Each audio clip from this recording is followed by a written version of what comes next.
Studies YouTube চ্যানেলের আরেকটি নতুন ভিডিওতে তোমাদের সকলকে স্বাগত জানাই। আজকে আমরা আলোচনা করব তোমাদের বহু প্রতীক্ষিত একটি টপিক নিয়ে। তোমাদের কম বেশি অনেকেরই কমেন্ট বক্সে একটি দাবি ছিল যে গ্লোব সম্পর্কে ভিডিও দিন। তো আজকে তোমাদের প্রতীক্ষার অবসান হতে চলেছে। আজকে আমাদের আলোচনার বিষয় হচ্ছে গ্লোব। আজকে আমরা গ্লোব সম্পর্কে জানবো। আর এই ভিডিওটি মন দিয়ে দেখার পর আশা করছি তোমাদেরকে ইন্টারভিউতে গ্লোব সম্পর্কিত এর বাইরে আর কোনো প্রশ্ন জিজ্ঞাসা করবে না এবং তোমরা এখান থেকেই সমস্ত কিছু উত্তর করতে পারবে। তো তোমরা সকলে মনোযোগ দিয়ে ভিডিওটি অবশ্যই দেখো এবং খাতায় নোট ডাউন করে নিও।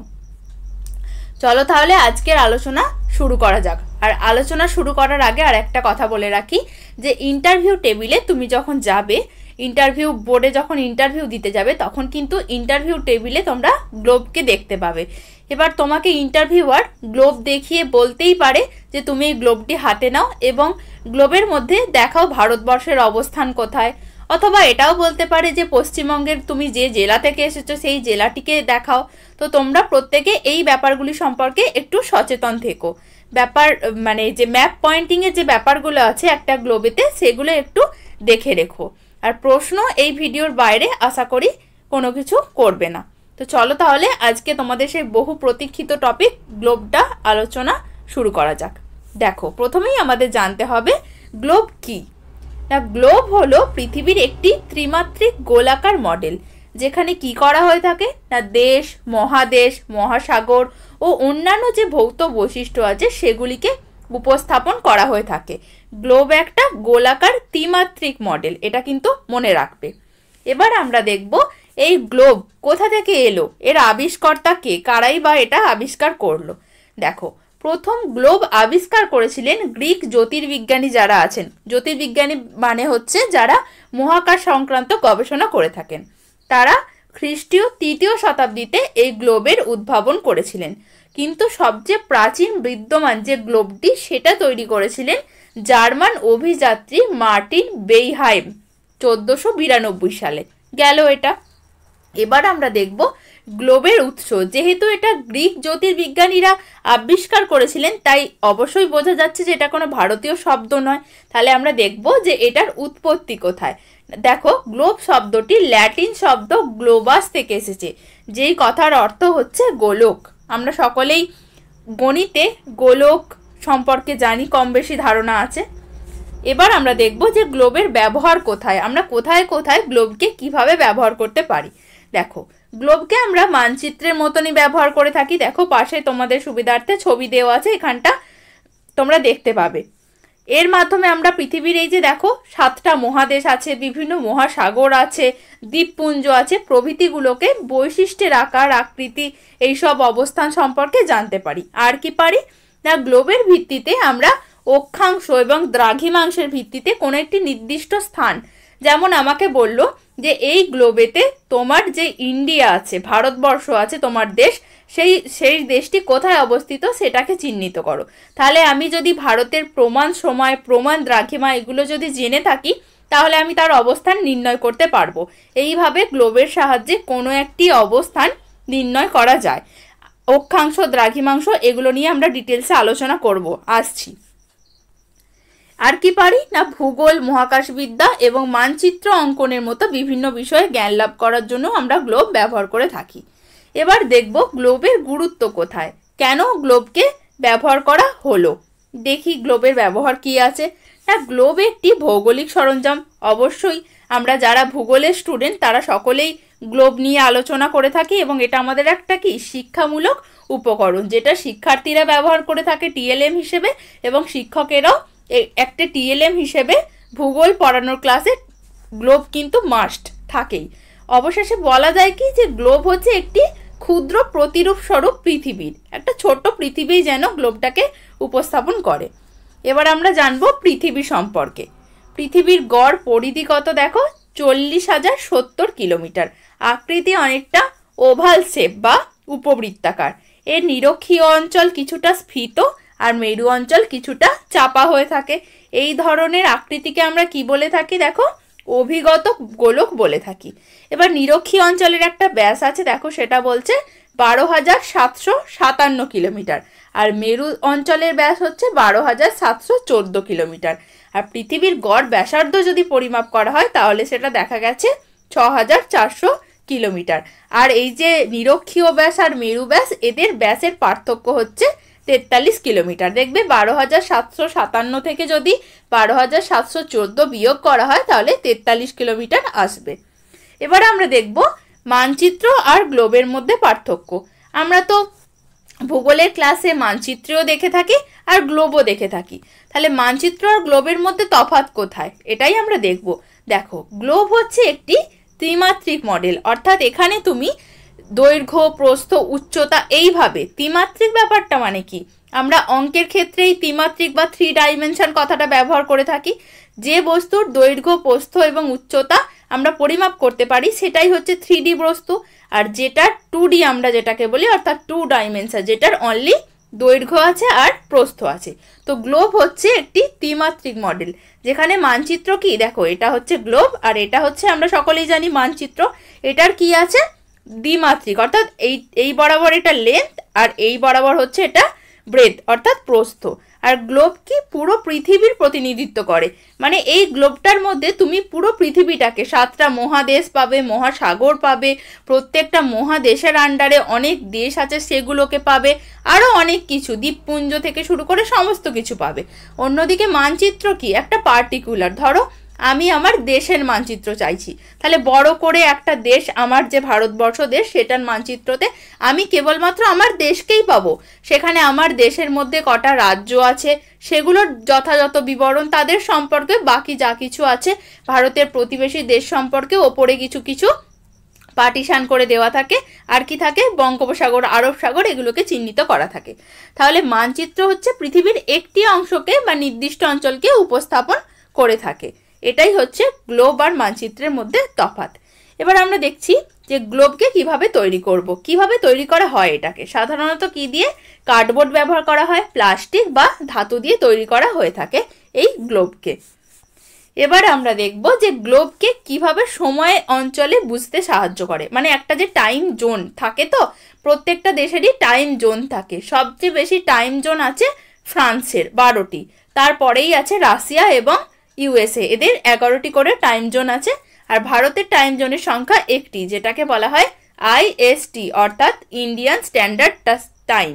এবার আমরা দেখব যে গ্লোবের সাহায্যে কি করে আমরা সময় অঞ্চলটা বুঝতে পারি। দেখো, পৃথিবী তার অক্ষের ওপর ঘুরছে, আমরা সকলেই জানি। এবার এই গ্লোবটাকে, ছবিতে দেখো, গ্লোবটাকে একটা তো স্ট্যান্ড থাকে, তার ওপর গ্লোবটা বসানো থাকে। তো যখনই এইভাবে ঘোরানো হবে হাতের সাহায্যে, যখনই তুমি গ্লোবটাকে ঘোরাবে, তখন পৃথিবীর বিভিন্ন স্থানে দিনের বিভিন্ন সময়ে সূর্যের আলো পৌঁছায়।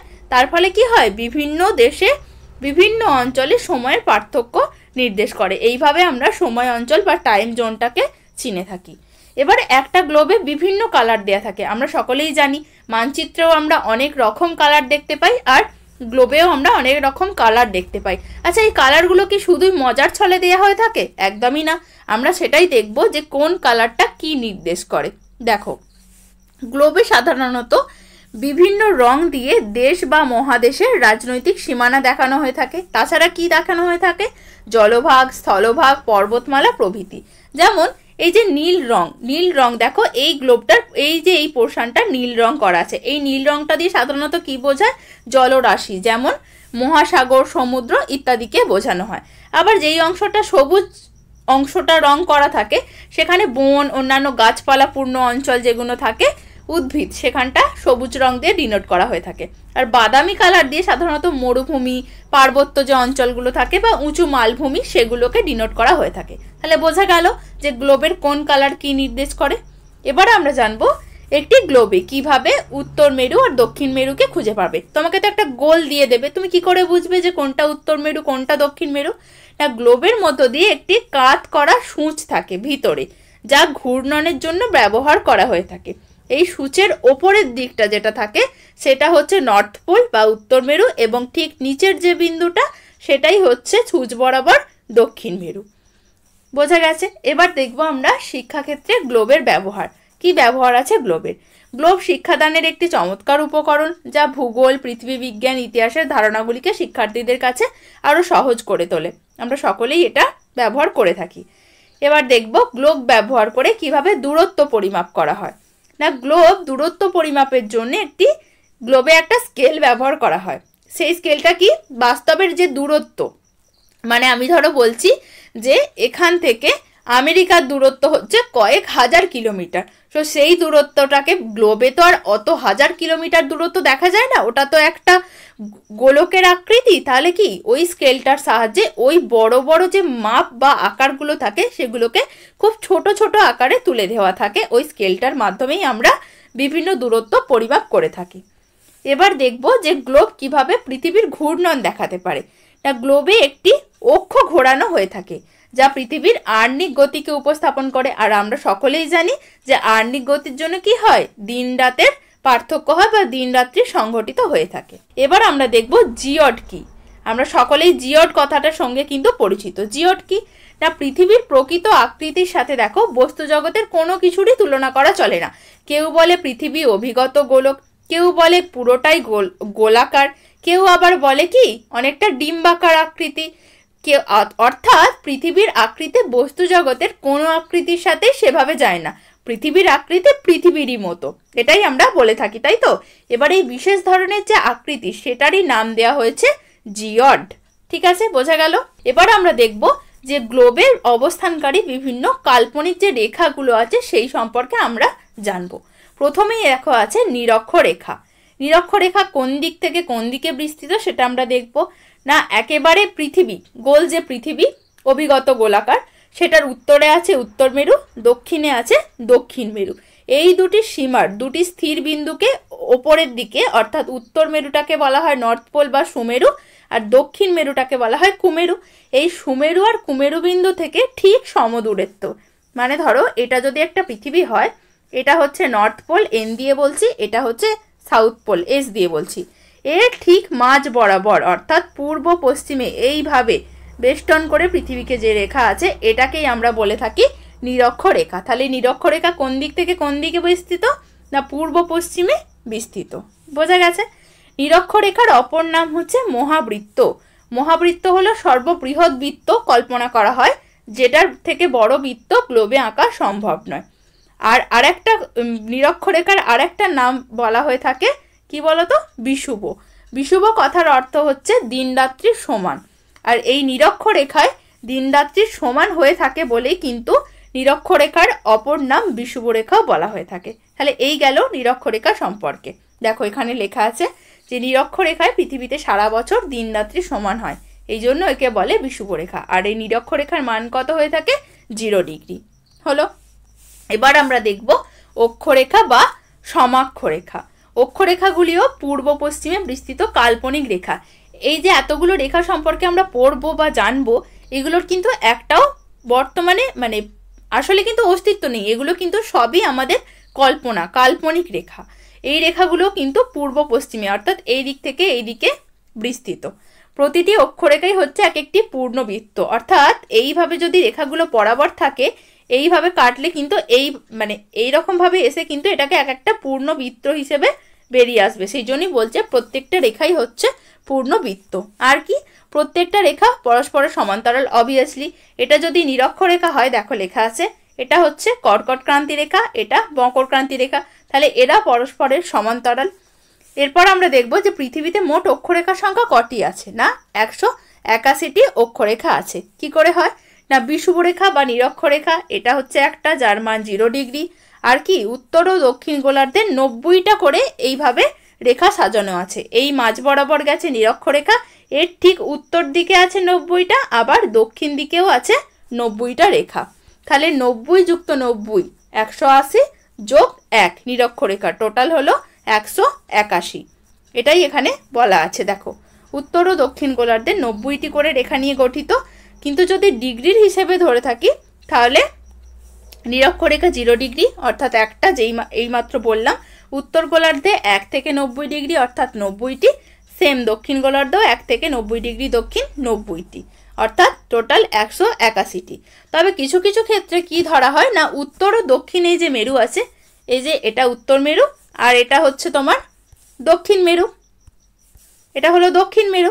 এবার এই উত্তর ও দক্ষিণ মেরুগুলোকে আমরা অনেক সময় কি এক একটা বিন্দু হিসেবে ধরে থাকি, তাই এই উত্তর আর দক্ষিণ মেরুর যে ব্যাপারটা আছে এই দুটোকে অনেক সময় বিন্দু হিসেবে ধরা হওয়ার ফলে কোনো রেখা ধরা হয় না, সেক্ষেত্রে অক্ষরেখার সংখ্যা দুটো মাইনাস হয়ে গিয়ে হয় 179টি। বোঝা গেল? তাহলে এটা তাহলে ক্লিয়ার থাকবে যে কখন 181টা আমরা বলি আর কখন 179টা বলে থাকি।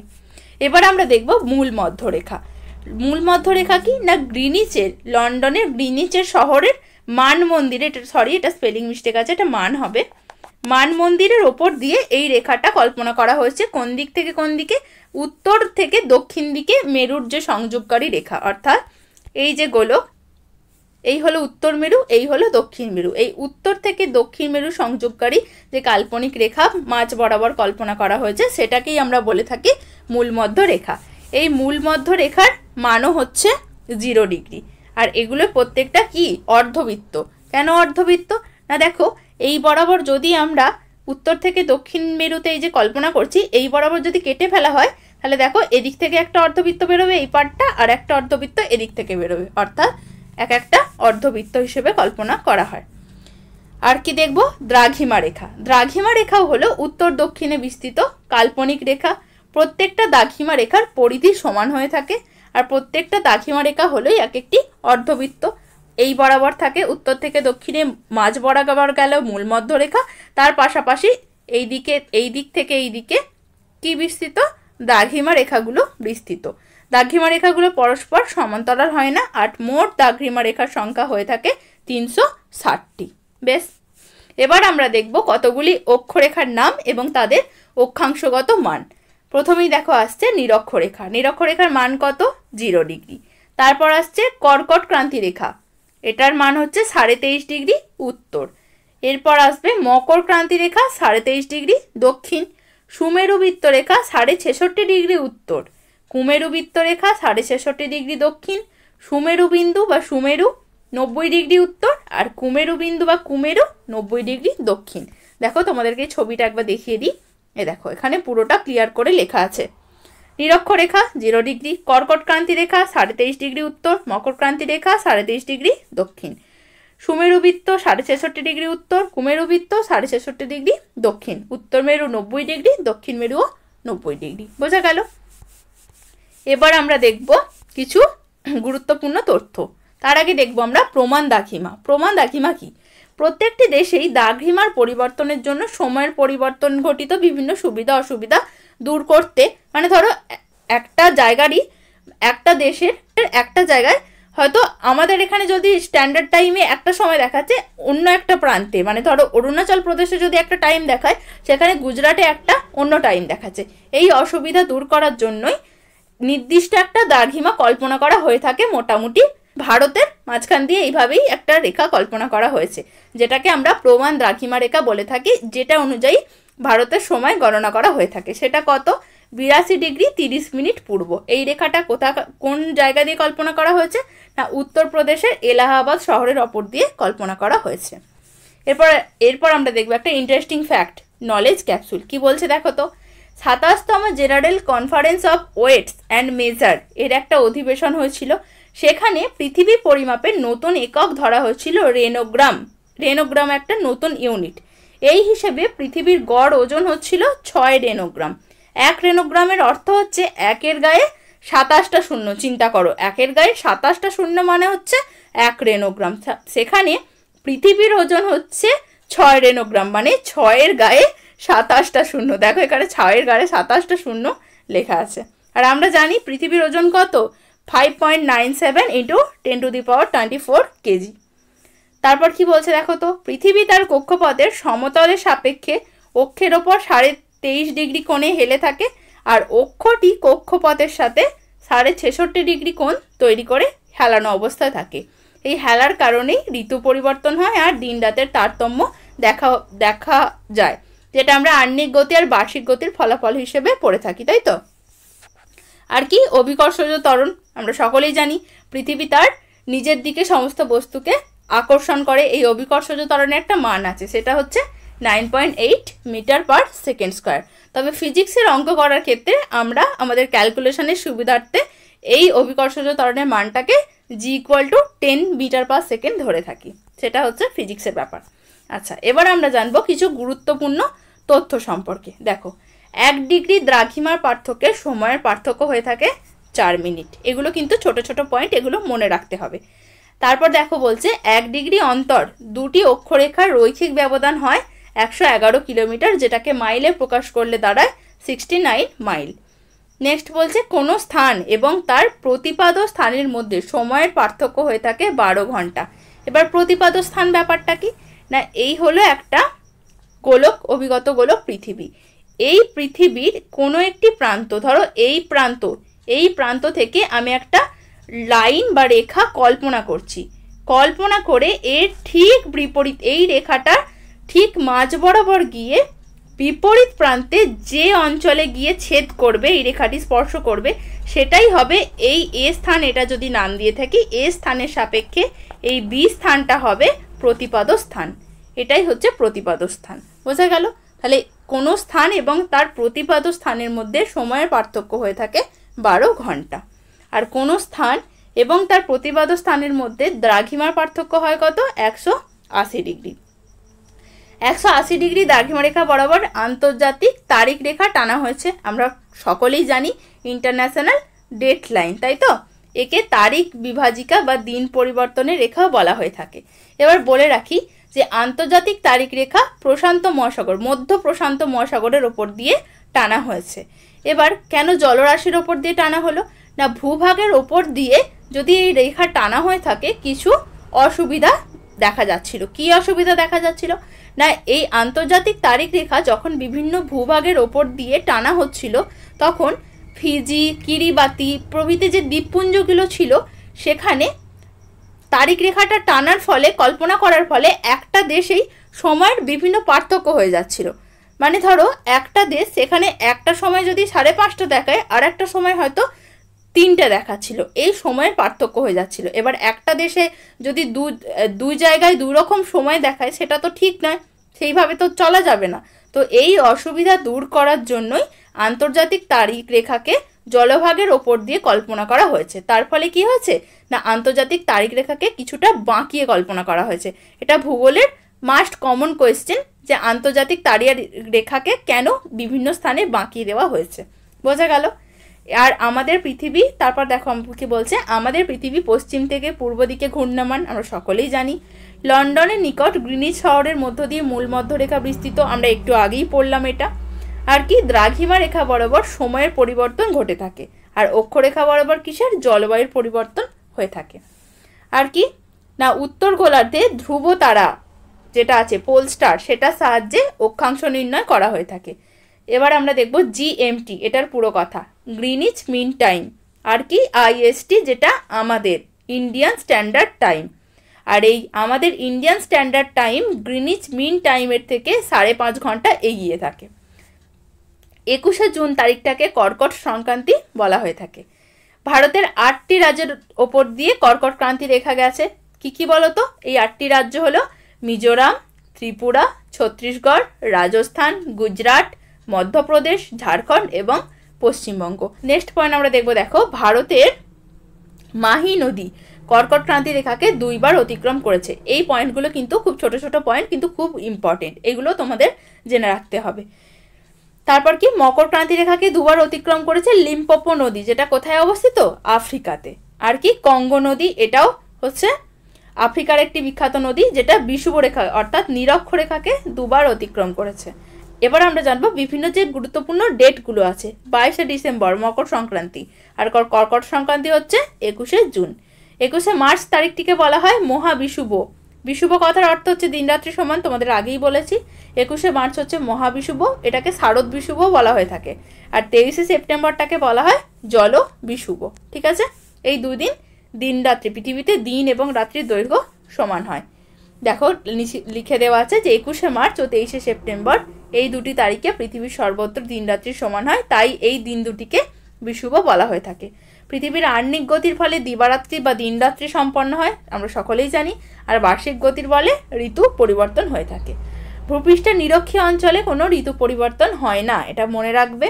আর উত্তর গোলার্ধে যখন শরৎকাল চলে তখন দক্ষিণ গোলার্ধে আমার কী কাল চলে? বসন্তকাল চলে থাকে। এই গেল গ্লোব সম্পর্কে ধারণা, পৃথিবী সম্পর্কে এবং গ্লোবের ওপর দিয়ে কল্পনাকারী কিছু রেখা সম্পর্কে ধারণা। এর বাইরে তোমাদেরকে আর কিছু প্রশ্ন জিজ্ঞেস করবে না। তবে ম্যাপ পয়েন্টিংয়ের যে ব্যাপারগুলো আছে, মানে কোথায় কোন দেশের অবস্থান, বিশেষ করে তোমার দেশ ভারতবর্ষ, পশ্চিমবঙ্গ, তোমার রাজ্য এবং তোমার জেলা, এগুলো একটু ভালো করে দেখে যেও। আর আমরা জানবো যে পৃথিবীর যে বিভিন্ন 7টি মহাদেশ আছে, সেই মহাদেশের তো সর্বোচ্চ শৃঙ্গ আছে কিছু, সেগুলির নাম আমরা জানবো। প্রথমেই দেখো এশিয়া। এশিয়া মহাদেশের সর্বোচ্চ শৃঙ্গ মাউন্ট এভারেস্ট, আমরা প্রত্যেকেই জানি, ভারত এবং নেপাল সীমান্তে অবস্থিত এবং নেপালে এটিকে সাগর মাথা নামে ডাকা হয়। ইউরোপের সর্বোচ্চ শৃঙ্গ হচ্ছে মাউন্ট এলব্রুজ। আফ্রিকার সর্বোচ্চ শৃঙ্গ হচ্ছে মাউন্ট কিলিমাঞ্জারো। আর মাউন্ট কিলিমাঞ্জারো হচ্ছে একটি আগ্নেয়গিরি, সক্রিয় আগ্নেয়গিরি। উত্তর আমেরিকা মাউন্ট ম্যাককিনলে। দক্ষিণ আমেরিকার সর্বোচ্চ শৃঙ্গ হচ্ছে মাউন্ট আকাঙ্কাগুয়া। ওশিয়ানিয়ার সর্বোচ্চ শৃঙ্গ, বা যেটাকে অস্ট্রেলিয়াও বলা হয়ে থাকে, কারণ অস্ট্রেলিয়াই হচ্ছে ওশিয়ানিয়ার মধ্যে সবচেয়ে বৃহত্তম দেশ, মাউন্ট উইলহেলম। আর অ্যান্টার্কটিকার সর্বোচ্চ শৃঙ্গ হচ্ছে ভিনসন ম্যাফিক। তো এই গেল আজকে তোমাদের গ্লোব সম্পর্কিত ভিডিও। আশা করি এর বাইরে থেকে তোমাদের আর কোনো প্রশ্ন জিজ্ঞেস করবে না। তোমাদের বহু প্রতীক্ষিত একটা টপিক ছিল এই গ্লোব।